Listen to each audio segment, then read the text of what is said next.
Hello everyone. So this week's Parshat Naso, we read about the Nazir. Nazir. This is how I said in English, by the way, if you wondered. What is Nazir? It's someone who decides basically three main stuff. He's not drinking wine. He's not getting any haircut. He's not getting close to any dead body, like not getting any impurities. So the Torah is not really clear whether it's a good thing or a bad thing. So from one hand, the Torah said, Kadosh hu Hashem, he's very holy to Hashem, he's very close to Hashem. But then, when he finishes Nazirut time, he needs to bring a sacrifice of a sin, chatat, like he did something bad. And because the Torah is not so clear about what the Torah thinks about that, so there's a lot of sages that take in one of these sides. One of them saying, of course it's a holy thing. The only reason why he brings the sacrifice is because he stopped doing it.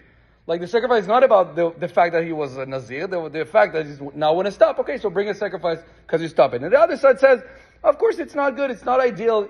Not for that we created the word. By the way, yesterday night we had an amazing discussion at Men Zurgs and El Chaim at Rabbi Posner's house. It's really connected to that. It was wonderful for me to see that.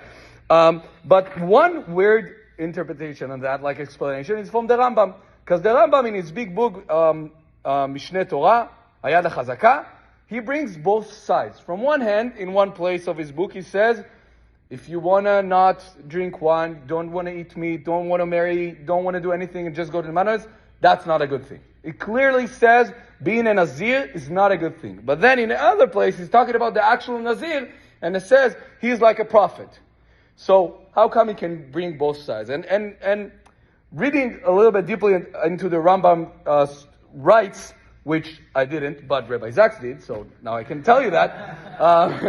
Rabbi Zaks says, if you read deeply in the Rambam scripts, you see that he usually talks, and this is very famous about the Rambam, he talks about the golden path, like the middle way a person should take.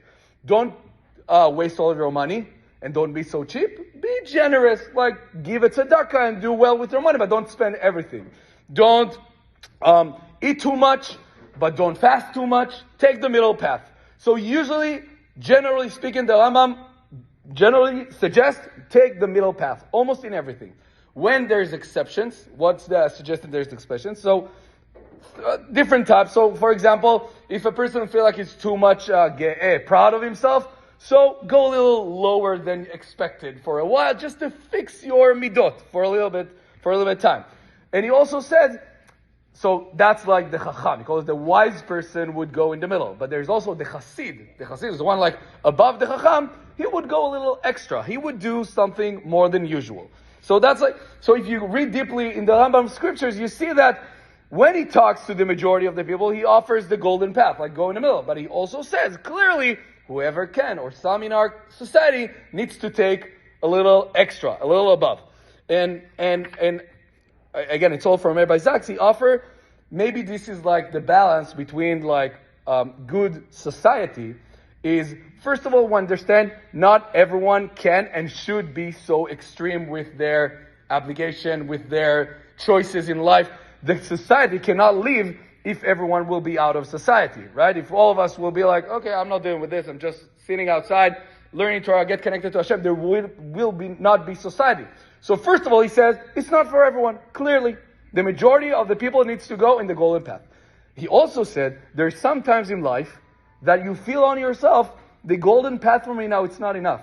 Meaning I feel like I'm a little tend to be too much X, so I'm going directly like a little too left or too right, whatever, the other direction to fix my ways.